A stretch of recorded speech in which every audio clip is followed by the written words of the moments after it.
Fantastic Four just dropped a trailer in the last 24 hours. Yeah, the second trailer. Yeah. Second trailer. Now, you dropped already reaction on the I did. channel, which you can go check out. But I'm just going to ask you again after your reaction. It's been a day later. What do you think of the trailer? Actually, I liked it. You did? I enjoyed it. It gave us a little bit more and a little bit less on what we need to know as well. So much was going on in that trailer. I had to rewatch it a couple of times to know what was going on, and it confirmed a lot of things which were happening, which were a lot of rumors which was going around, which is fantastic. No pun intended there. But yeah, I all around, it's a solid trailer, and I'm very excited about it. I'll tell you about the things I loved and the things that maybe I'm not so sure on. Right. The things I love straight away is the aesthetic. The time period, this 1950s version of sci-fi. Yeah. That kind of look, really love that. Love Ben Grimm as a character in this movie. Yep. He's not, oh my God, I'm a rock, so I'm emo and unhappy. He likes being the thing. Yeah. Which I absolutely loved. He loves lifting cars up for kids, you know, he loves his cooking. He seems to be put together, which I love quite a lot as well. Loved seeing the snippets of, especially first time we get to see Mr. Fantastic stretch. Which I kind of like. I love the fact that she's pregnant. Yeah, which is accurate to the comics. That's a big deal, as you know. It's huge. Yeah. Because we're talking about young Franklin. Yep, the firstborn. Which, you know, causes some issues in the MCU, as we all know. So I really liked that. I can't put my finger on it, but I feel like there's something missing from the trailer. Maybe that's me putting too high expectations of it, but it just feels like there's something missing. And they might be holding back on purpose. What do you mean holding back? What would you feel like? I you don't like know. the whole it just didn't feel Silver as epic, Surfer? but they've only given us a little bit of Galactus. Which was awesome at that end. And then you see that shadow. Well, the thing is about it, Galactus is a planet eater, right? So he's actually infinitely larger than planet Earth, but he does shrink himself. Yeah. That's his version of shrinking himself down. And walking on the... But he's, you know, like the size of Godzilla. So, maybe there's kind of some lacking. But overall, I mean, okay, here's the other thing that slightly went, I forgot we're doing this again. And that is we're doing Galactus instead of a poo cloud. And we're doing the Silver Surfer again. Yeah, but the female version. Yeah. The Charlotte Ball version. Yeah. Yeah. Did that bother you, or was it not? As long as I think she looked great, and she looked very homage to the comics. She was good. I'm not going to apologise for this, but I'm a fan of Fantastic Four and the Silver Surfer, the sequel to the... I actually watched it last night. It's not a bad movie. I enjoy it. For what it is, it's not a bad movie. Better than 2015. There's a bit of fun. It's more the made-for-TV version of Fantastic Four, rather light and goofy. No, overall, it's a good trailer, though. And it's crazy to think that that's only a few weeks away. Yeah, and I like the whole thing that they're emphasising family about this. So they're putting on the issues that this is what they're going to do. They're going to, fight for who are they going to fight for as a family, as a unit. And I kind of like that, the way they're going on that. Something has been, and that's been lacking at the movies, Rick. I don't want to get all moral high and mighty here. But you think about how families have been represented in film over the last 15 to 20 years. Yeah. It always highlights either separation or dysfunction. Yeah. And now I think what's also brilliant is they're making, they have issues just like everyone, but they're a family, and they stick together. Yeah. And I think that's really important messaging as well, positive messaging. You've got that opening scene where you see them, that everyone knows that they are the Fantastic Four. They love them. Everyone's accepting of them, they know who they are, which is great. Hopefully we don't get to see we don't have to go through that whole journey of it, because we already know how they got it, the way they do it. I think it's brilliant them setting in that time period, because it does feel like the society back then would have been more likely to get behind superheroes like that rather than the modern world where everyone's cynical and they'd be protested and there'd be all this thing about it. So I love that they're taking a fairly simplistic but strong, positive moral structure in this. So I can't wait to see it. I think it's going to be a huge year. I think Marvel had a good year last year. I think they're in for a good year this year too. Yeah. And I wanted your thoughts on this, because it was a question I raised during the week to a couple of people. But I wanted to ask you, out of these 3 big blockbuster films that are coming out this year, right? And the 3 blockbusters now, we've already had Minecraft and we've already had Captain America. They're the blockbusters so far.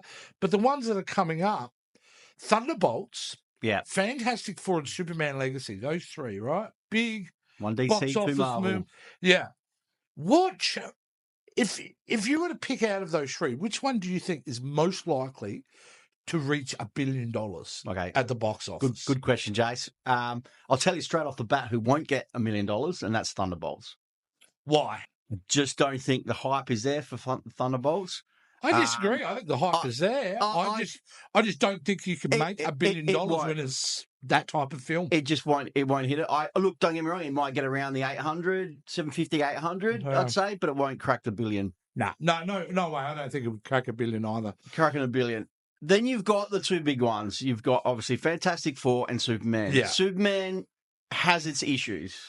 There's being a lot of people are criticizing when they first came out. You know, people were saying, they didn't like the suit, they didn't like some of the CG work which was done, and some of the way that he was flying and everything else. I think it was just a little nitpicking on it. You know, as we all say, we trust in James Gunn. This is going to be a huge movie. This is the one that DC needs to hit correctly. If they don't get this right, it's not. But the thing is, they're going to get bums on seats. So it's going to be close.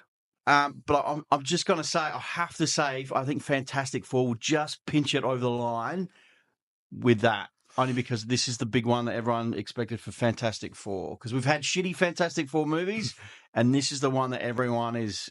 Well, I think that's the reason why it won't, is because of the bad history of Fantastic Four.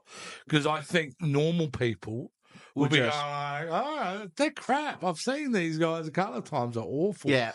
And Superman has the advantage of still being in the lexicon quite a bit, and the good faith that James Gunn has built. Like, if you go into a James Gunn movie, you know you're getting a good movie. You know what? I have noticed when we go to the cinemas, though, I have noticing that there are different, and it depends on what it is, Marvel movie or whatever, there are different age groups that are going. So maybe the Superman movie may get that older generation because they like the Christopher Reeve movies. 4 quadrants. So that's the one that they're probably going to aim for. That's the Mind you, I will say the last standalone Superman movie, which was Man of Steel, which I watched a couple of days ago, and I enjoyed. I did do a review on the VHS file. You can check that out, Jason Roy Gaston channel, where he hates it. And I think the man's insane because I do think it's a good film. It's a good Superman film, although done from a very cynical, dark perspective. That was the time and world we were in. Yeah. All superhero films back then were cynical. So do you think? So which one out of you two you think Superman will? Well, sorry, I didn't finish my point. $670 million, Man of Steel, mate. Yeah. Right. So it wasn't considered a mega hit, but it was considered financially good. And that was coming back off the much derided Superman Returns. So yeah, although it has a successful history more so than Fantastic Four, yeah, I think if this is a 4-quadrant movie, which I think James Gunn is making, meaning he's going to appeal to the 5-year-old and the 95-year-old, then it has the possibility. I actually don't think we won't see any of them reach $1 billion. You don't reckon? No. I think it's more likely we're going to see Minecraft hit $1 billion. Really? Yeah. Well, that thing, that's not for us. We missed that boat completely, right? The audience for that is the young But it's massive. Like, that thing is making money left, right, and centre. So I do think we're in for a hell of a year, though, because I don't see a weak link in any of those 3 blockbusters we're talking about. I don't see a weak link in Thunderbolts because everything they've shown us has been great and above expectations. I think Fantastic Four is hitting the right type of tone, look, feel, and the fact that they're not afraid to do Galactus. Yeah. Like, they're not going, we'll have to make him a poo cloud. No, we're not going to do that. We're going to have Galactus. I think that's going to be great. And I think Superman Legacy will surprise people because This is going to be nothing like we've seen in the DC universe before. And that's a gamble. That's the thing. You're going to have that generation. It is a gamble. Because you're going to have that generation and go, oh, man, this is not good. Or you're going to get the older generation who's going to love it and go, this is what we're after. And you've always got the axe of Zaslav over the top of you. That's the Warner Brothers head, who is just a madman, who cuts budgets for the thing, won't release movies. You know, it's insane what that man does. So if Superman doesn't hit that marker, the financial marker, you forget about future movies from him. Yeah. Forget. It'll be we got about 3 films out and they stopped it. They have to nail this one. I would say this, Rick. If this was a failure, I would say Warner Brothers will sell off DC. Yeah. Because that's it. Like, if you can't make money from those superhero characters in film, then that's it. Warner Brothers has no need for those characters. That'd be interesting. They just dropped the behind the scenes.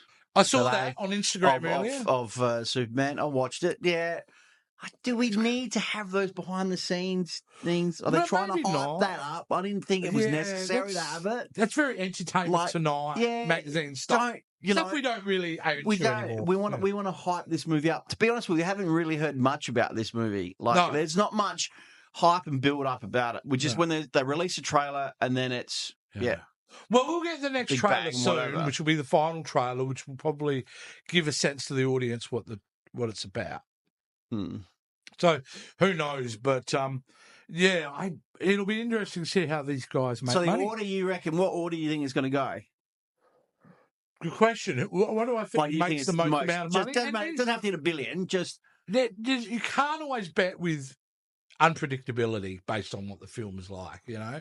But I think, honestly, Superman is going to be the winner above and beyond because he's a better known property and he's probably going to travel better internationally as a product. Like, whether you're in Turkey, whether you're in Bali, whether you're in New York City, you all know who Superman Everyone knows who Superman is. Fantastic Four, although he's 60, 70 years old and is not as much as a household name. Yeah. That's how I put that. But depends what's got legs too.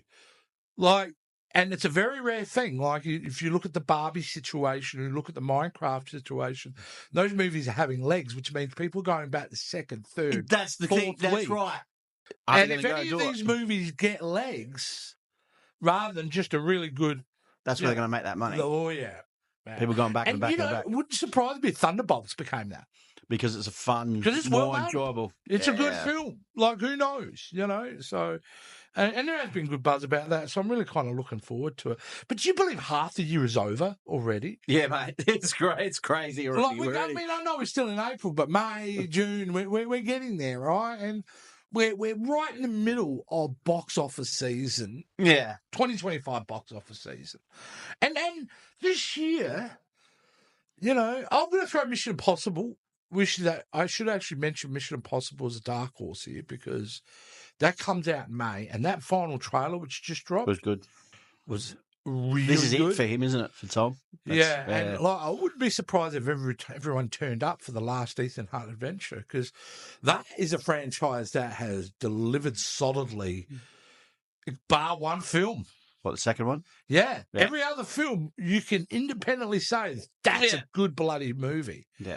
And, so that'll be interesting. Started to make me think about, well, normally this time of year, we start hearing about what's coming out next year. The big ones. The big ones, Rick. The next lot. So I actually wanted just to go through and talk about some of the films that are coming out in 2026. I know there's one on the list that you're excited about, Jase. We'll get to that one. And there are some big swingers here. For next year, maybe more so than this year. We expected. I mean, when does Avatar 3 come out? End of this year, right? Fire Ash. Yep. So we should count that in 2025. So that also, talking about $1 billion. Oh, yeah, that's going to hit $1 billion. Well, the other ones have easily. Sorry, it's gonna do it. You know it's going to hit $1 billion. Yeah. All right, let's move on. It's a trifecta. I know it's super early and things change with the release dates and all that, but I just thought it's interesting. Let's get in the time machine. Let's jump forward to next year and see what's coming out and see if there's. What do you think about some of these titles? All right, so the first page is way better than the second page I have here. So we'll start at the bottom. They're remaking again Wuthering Heights. Does that get you all excited? No.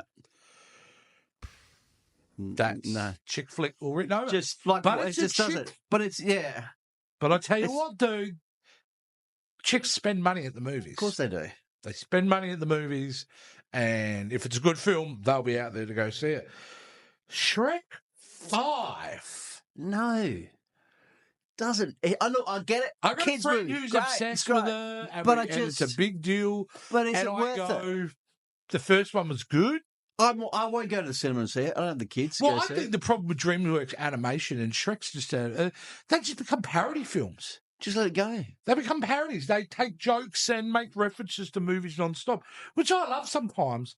But the difference between a DreamWorks animation and Pixar is very evident because Pixar focuses on story. Yeah, which they don't. And I think DreamWorks and Shrek 5, it's like, well, okay, Shrek's got a teenage How much more? daughter. Yeah, that's right. How much more? Like, okay, I can see that how that plays itself out. I think people get obsessed with the nostalgia more so than what they really are. But there you go. Looks like they remade Cat in the Hat. They're ringing that Dr. Zeus thing, which you would say, hey, Dr. Zeus, whatever, but they make money, their movies. Of course they do. Horton, Here's a Who, The Grinch, those animated movies make money. Parents want to take their kids to Dr. Zeus. All right, here's a trailer that I watched yesterday, which looks really good. 28 years later, The Bone Temple. Wow, 28 days later, man, was that a terrifying zombie movie when it came out. In a time, and this is before the remake of Dawn of the Dead and all that, where zombie movies weren't that popular. And then they just... Though there are people that argue whether it's a zombie movie or not, or it's a virus movie. Is it a zombie movie or is it a virus movie? It's a zombie movie. What the hell? If it's infected by a virus, it's a zombie movie. Minions 3 is coming out next year. I'm over it. Mega Minions, apparently it's called. Just over it. Like, another kids movie. Just make a Netflix series and be done with right. it. We don't need Minions just start movie. pumping them out for the kids. I get it. It's all for we get kids. the joke. We get it. Scream 7. Nah, don't care. No, I don't care either. Don't give a shit. Like, last one was apparently quite good, and I haven't seen it, but. And then I'm Scary Movie 6. Oh, come on! Is this then? Are they back, the Wayne brothers? I don't know. I have no idea. Like, come on, let it go. I do like number 3. Yeah, look, at the time they were good, but now would you seriously pay money to go and see that? Nah, I'm out. Here's some big hitters. We're going to get into the big hitters of next year, all right? So I'm excited to talk about. It's so early to talk about this stuff, but I get excited about this. Aang, The Last Airbender may not mean nothing to you, but every Avatar, The Last Airbender fans would be going nuts about this news. I'm but now a convert. Yeah. After watching the series, I think it's one of the 2 greatest animated series I've ever seen. It is unbelievable. It's not made for kids, it's made for everybody. A must see. And the movie looks great because it's about an adult Aang. So I think everyone's going to be a fan of that. It's great. And I must say, the live-action series from Netflix was good. Monkey Butts. I don't like it. Okay. Once you see the animated series and you see how good that is, then go, okay. Yeah, so I understand that. But I'm really excited about Aang, The Last Airbender. The next one, I think, is a bit of a surprise too, is Christopher Nolan's out with a new film next year. Here we go.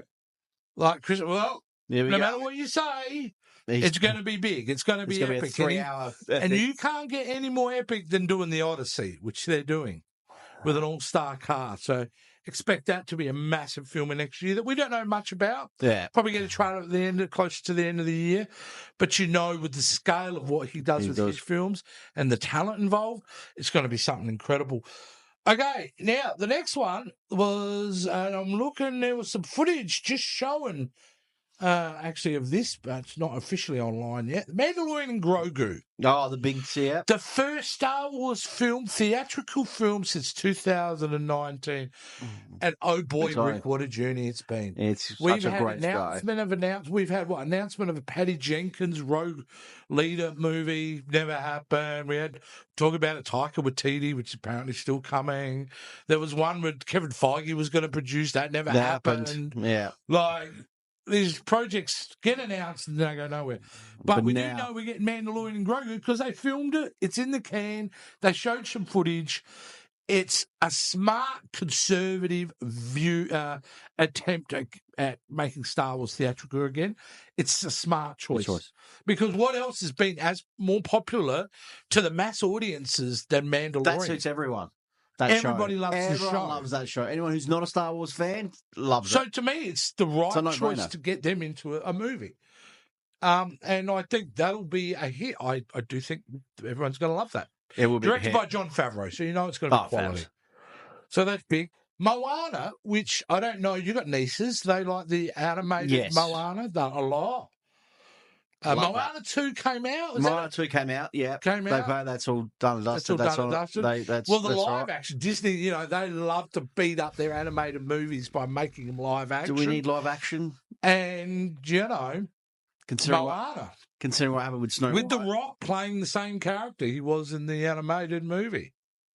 I don't know. Do we go into live action? Like are we confusing the kids as well? We have like an Snow White. And that Snow White is a train wreck. By the way, I'm going to say, train wreck. You guys would have seen this on the internet if you haven't, but the AI guys who've been doing the voiceover for her close-up of Snow White, have you seen it? No. Where they added the voice from...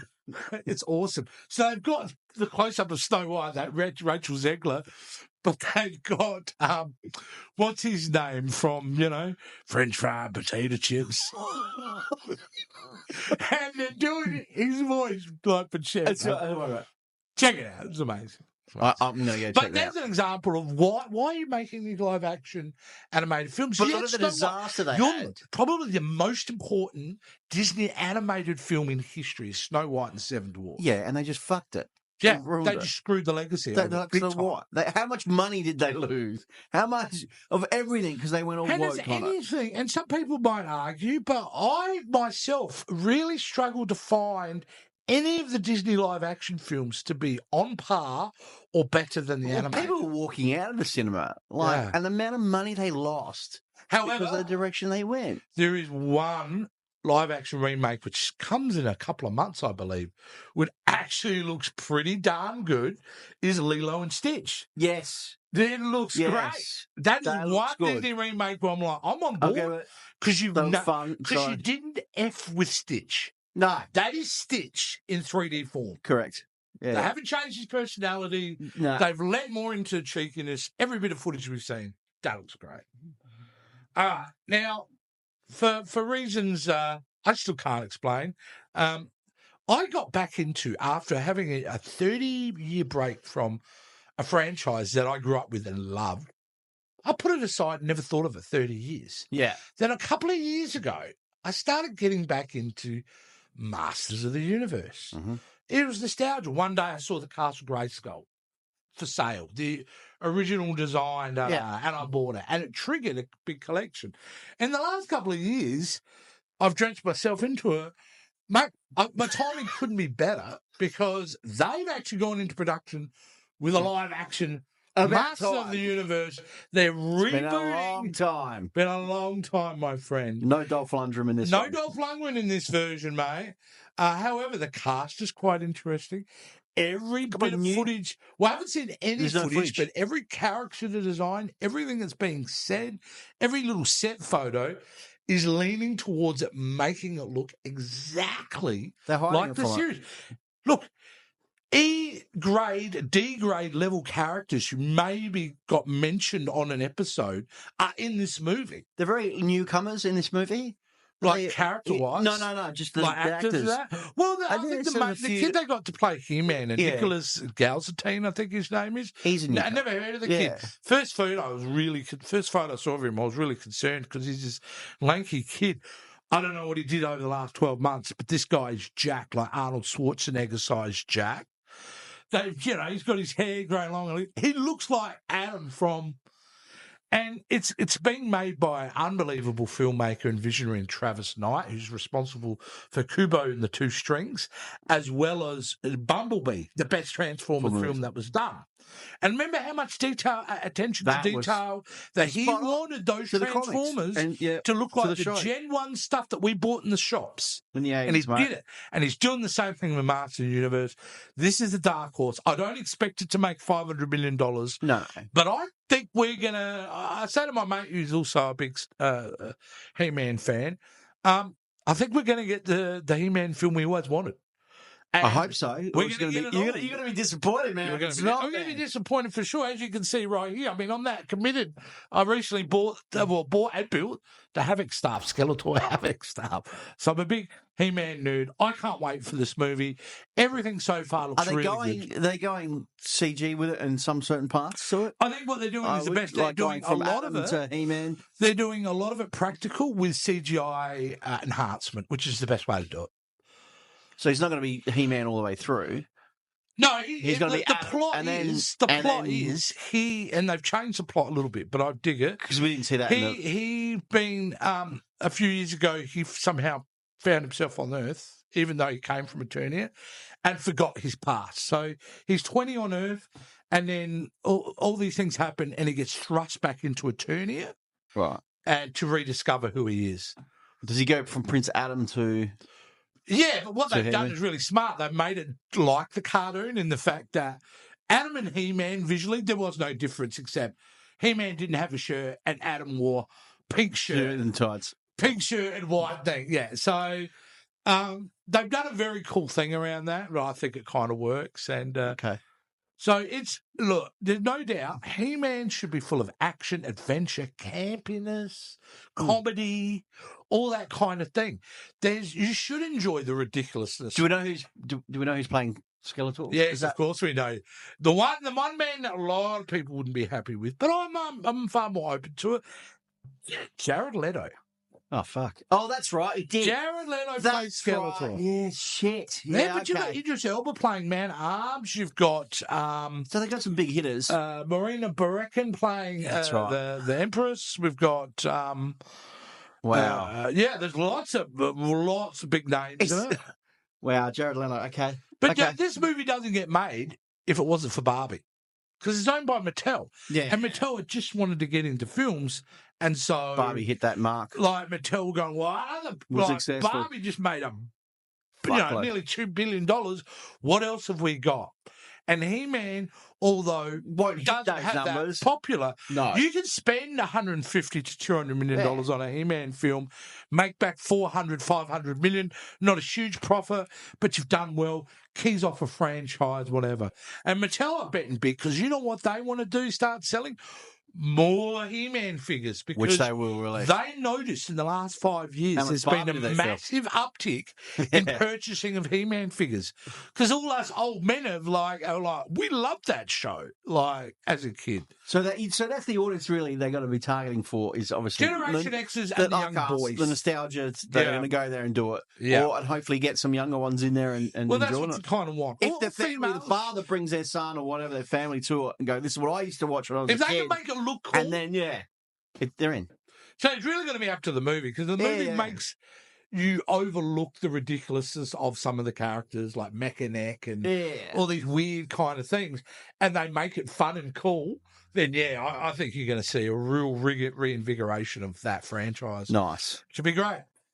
But there is a bigger film. There's a couple of bigger films, I would say, than that next year. Mm-hmm.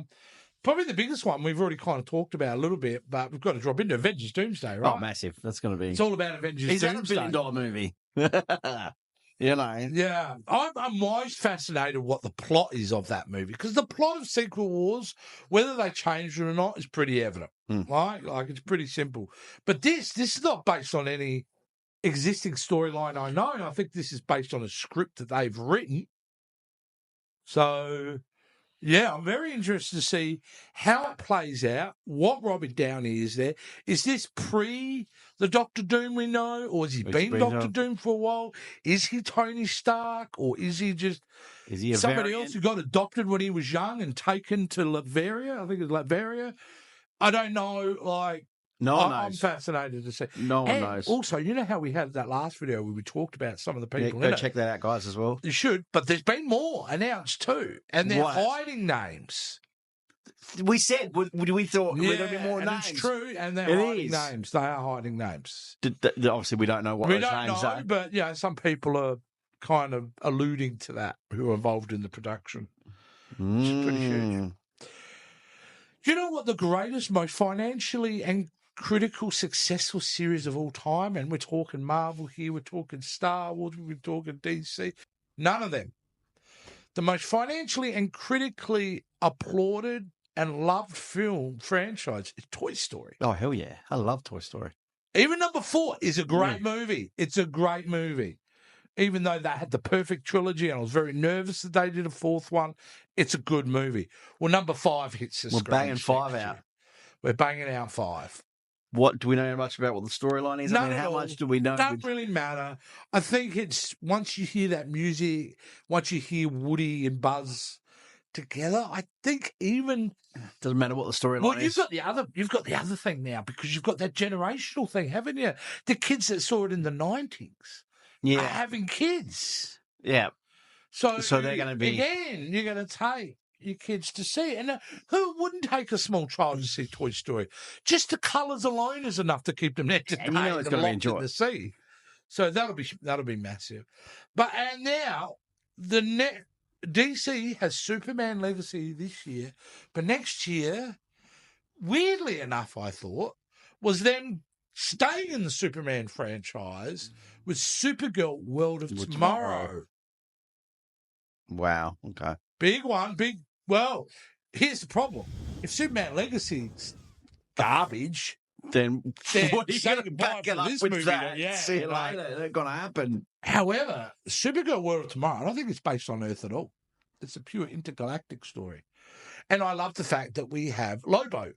Yes. Her partner, her antagonist, I don't know, who's thank God for James Gunn for following common sense here and going, yeah, he was Aquaman, but really Momoa's built to be Lobo. For sure. And it's one of his favourite characters. So he gets to play him now. For it. It's going to be. And they're currently filming that in London at the moment as well. So it's a ballsy move, really. I mean, really going on a success. Is Superman going to be successful? And then they just straight into this. So that, for me, looking at that, because it's in front of me, it does feel like a pretty big year next year, right? So big names, for sure. There's some big names, which you know when you're looking at them.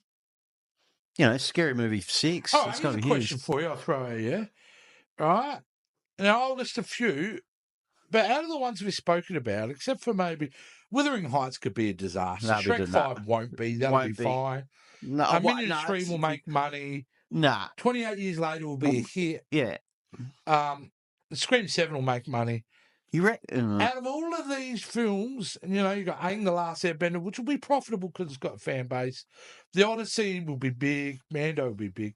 Moana, I think, is the number one choice at the moment to be a disaster.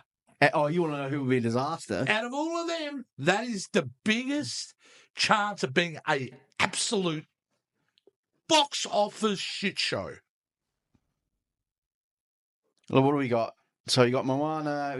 Yeah. Okay. Let's just take out Scary Movie 6. Yeah. Figure out that. That's going to be a fucking... That's not going to make money. Seriously. Come on. No, we're talking about the big opening ones. Weekend blockbuster films, which there are a few of, as we've noted. You can take Aang the Last Airbender off that. I wouldn't count that as a big blockbuster opening, although I love it. The rest of them, from Supergirl, Toy Story 5, Avengers, Master of the Universe, Moana, The Mandalorian and Grogu, and The Odyssey, they're all the huge weekend winners, right? Except for Moana in my book. Yeah, well... Which I think... The Rock hasn't been very good. Really, what is the last movie The Rock's actually done? Great. Nothing. It's been a while. It's been a while. He just plays The Rock. Sick of him. I don't know. It's just me. I'm over him. I think he's a fucking hack. And I think that goes against Moana.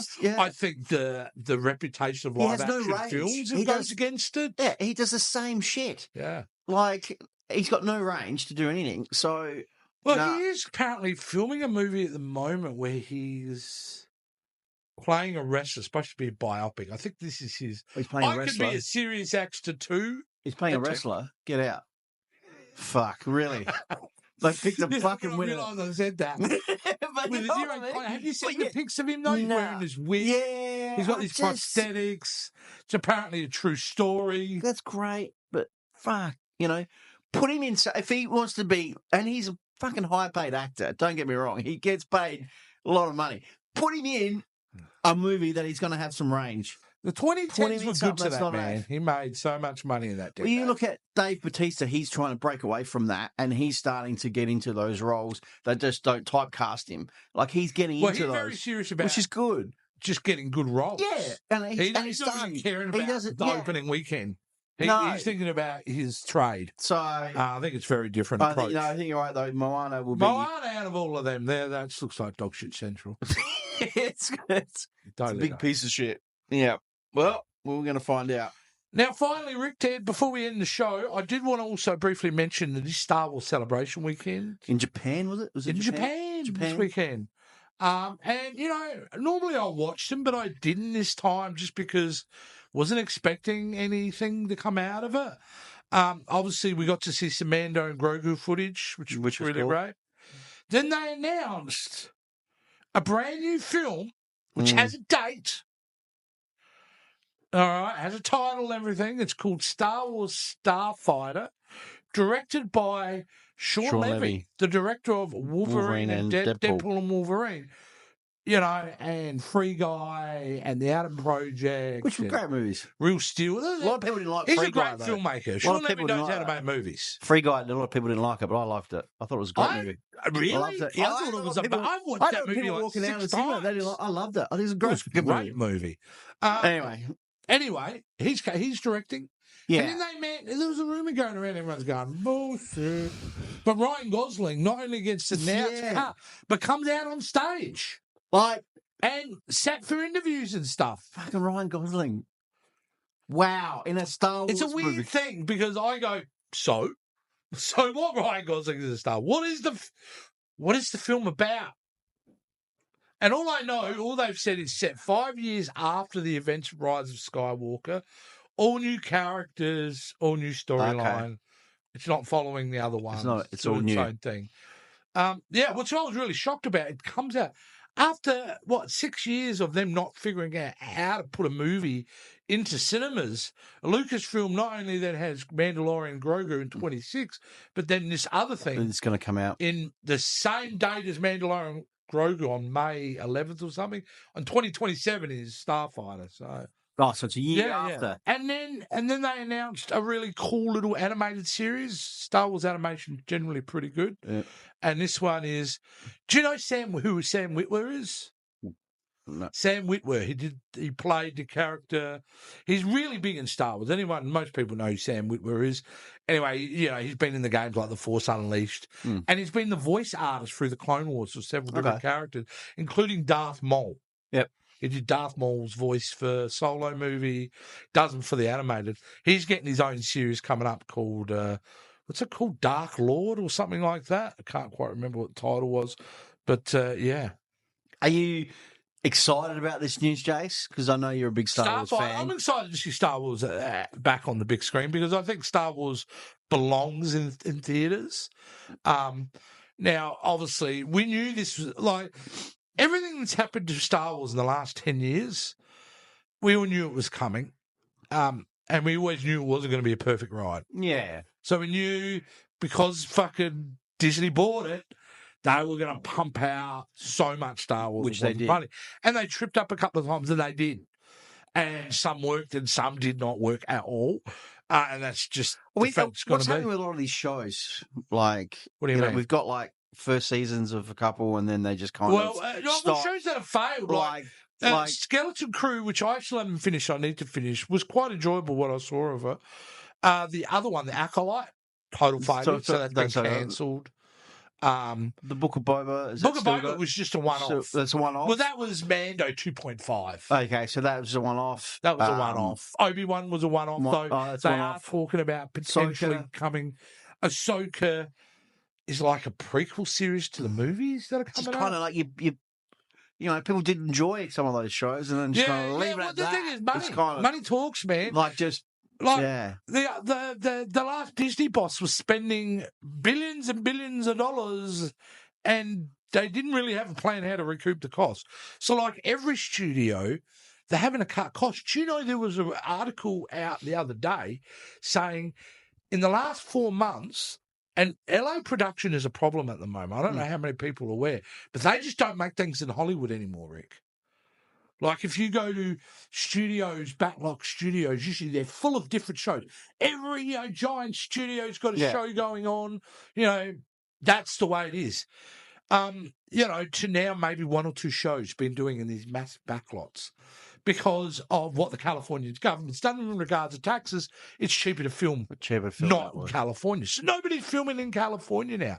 They said production has dropped 22% from how bad it was before, just in the last couple of months. Yeah. So you've got a real problem there. They're just not making stuff anymore. So, which means studios, they're making their content out there. They flooded the market, and then they're wondering why they're not making all the money, because you flooded the market.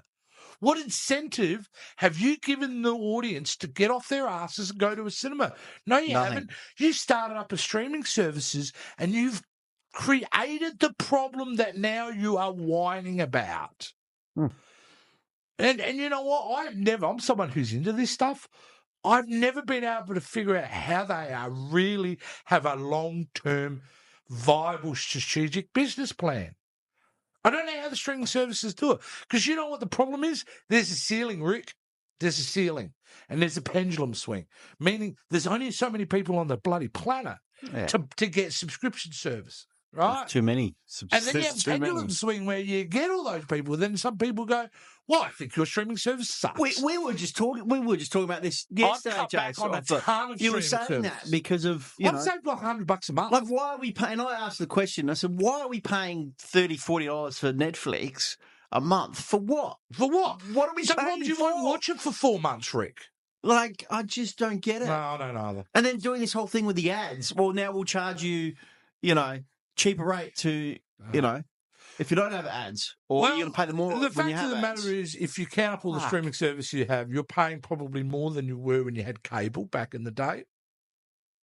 Your cable services, and really, it hasn't meant we've had all the greatest quality. In fact, it's a lot harder to find good shows, and you find a lot of shows. Here's the problem too.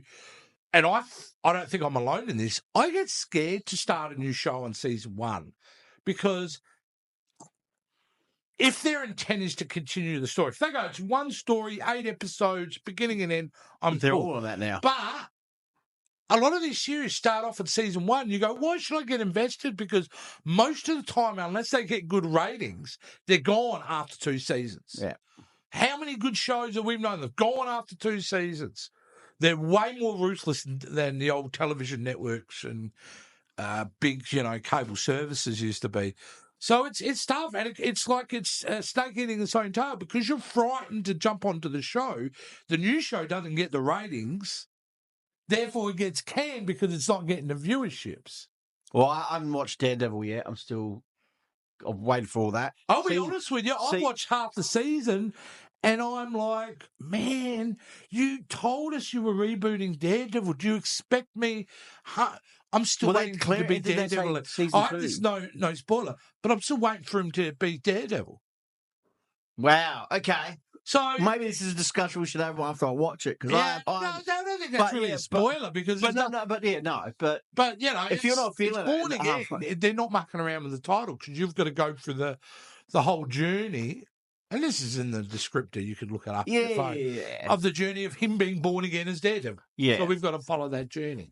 Some of it's great. Don't get me wrong. It's well acted, but I'm like, get to the chase. Like, let's get to it. Well, they've greenlit You're season 2. a Marvel show. Let's do this. So I know they're going another season on it. There are plans to keep this thing going for 10 years.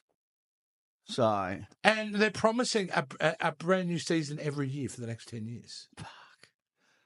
So is it just one of those things where season 1 needs to play that out before we get into the nit and gritty? I I don't know what the ratings are like. I haven't really looked I don't into it, know. but It's, I don't it's know if very it's hard. It's very kind of hard to see, but even online with people saying what they but thought. is it streaming services kind of? Man, it's like you've gone to Are they- Sizzler every night of the week for a year. Like, yeah, it's great to have smorgasbord and everything you can eat, but even after a year, you're going to go, "Fuck this buffet!" Like, To be honest with you, and that's how streaming There's no- services honestly feel sometimes, Rick. and how often are you on there going and you go through each fucking streaming service and you just go, oh, what am I going to? I don't know what I've to watch. spent, You spend frankly, hours trying to figure out what you're going to watch. Yeah, which is reminiscent of being at the video shop as a kid. The difference is like You're you would always You're on your leave with couch. a movie. Even if you were there for an hour, like going over the shelves, you at least left with a couple of movies. And I have left streaming services after scrolling for an hour and not watched anything. No, it's a problem. We have too much content, not enough money. And then when they go to the movies, they're out and streaming in a few months later anyway. So why would anyone go to the movies Captain when they can America just wait? you can go watch now for $6.99. Is it on Disney at the moment or no? Not yet. It's on Prime. It's on Prime. Oh yeah, it is too. It's on Prime. So you can go rent it for what, $7. And then so like it's a weird thing where it should be exclusive. It should be 6 months. Yeah, I don't know. I should be a year. I'd be like, there's just too much content. That's the problem. There's too much content. So okay, it's like this. If you have a top of the league sport competition, you have 8 sides, right? Yeah. And you have the best of the world playing for those sides. Yeah. But you decide to expand the competition and add another 8 sides. Surely the quality of player is going to get delineated, right? So you're going to get people who never would have made it but can get in because they just need to fill spots. I feel like that's with streaming. Like people are getting opportunities to make series who are really just not up to the standard. They just don't care. And they get an opportunity. And it's not like sometimes they don't get really good showrunners. What's the show you By the watched? time you're getting down to your third-tier writer and your production assistants and your production designer, well, they're not the best in their field, are they? So, these productions are not great, Is there anything you've been watching on streaming at the moment? The Pit. I Pit, absolutely recommend. That is, to me, the greatest new show I've seen in a good couple of years, Rick. I want to highly recommend it. It's called The Pit. It's on Max, and I think Binge in Australia is still here. That's how I watched it on Binge. Let me start off. I don't like medical dramas. Never have. Never have. This show is a medical drama, but it's unbelievable. Made by the same people that made The West Wing and ER. And it does have Noah Wiley, not playing the same character from ER, but he's back. And it is set in an emergency room, but done in real time, like 24. So they're 24, except they can't go outside. They're stuck in the emergency because that's what it's about. And it goes over 50. It goes over not 24 hours, but 15 hours, like the time of one shift. Yeah, mate. Really? Like I started watching it and going, what is this thing? It is the most brutal, honest, exciting, tension-filled medical show I've ever seen. I highly recommend it. I just finished the series. I'm so glad they're back for the second season. But it has a couple of Nepo babies in it who are amazing actresses in their own right. Has Fiona Dourif, Brad Dourif, daughter, in it, playing a doctor. Brad Dourif actually makes a cameo in it. No spoilers. But she's amazing. And the other, one of my favourite characters in the show is played by the daughter of Bryan Cranston. All right. Yeah. Okay. And she's plays a doctor who's slightly autistic. Not like the good doctor. Yeah. But, just slightly a bit more socially restrictive and all that. Man, it's a phenomenal show, Rick. It really is. Okay. It's something that, like, Megan started watching, and I just, normally I would, because she watches things like FBI and stuff, and I don't watch those shows. But this thing grabbed me immediately, so I highly recommend that. There you go. Oh, and Severance. Severance is amazing if you haven't seen Severance. Okay. Really trippy. That's a show where you've got to be committed. Yeah. Because you don't get payoff for that show for a long time. But the payoff's amazing. Yep. Yeah. Nice. Beautiful. All right, Rick, I think we'll end that here for this episode. Yeah. We're going to start doing these far more longer for casual chats every couple of weeks now, guys. We feel it's better to be in the room with each other. Isn't it? Yeah, we get to see all this cool shit. We don't have to worry about any awkward delays with internet or just nothing. casual conversation. So, that's good. You can see where all my money goes. Yeah. In fact, guys, if you can see around this room, you can see where a lot of money goes, to be honest with you. No, but nevertheless, what do? I'm a big fat nerd. Can't help it. Can't help it, and I love it. That's it, guys. mate. Oh, guys. Rick, tell these guys how they can help be part of this next wave, this refresh of Pop Culture Spread. How can they be involved with us? Guys, all you need to do is drop us a comment down below on all our videos. Also, like, subscribe, and hit that notification bell. It's really important you hit that notification bell, guys, so you know when our videos do upload and you don't miss out. That's it, guys. Appreciate it. Fantastic. We've got lots of great stuff coming down the pipeline. So thanks for your support, guys, and we'll see you soon. See you guys. Thanks for watching the Pop Culture Spread YouTube channel. Please don't forget to like, subscribe, and ring that notification bell. Also, don't forget to follow us on all our social media platforms. And if you're looking for some quality wear, don't forget to check out our merchandise store available right now.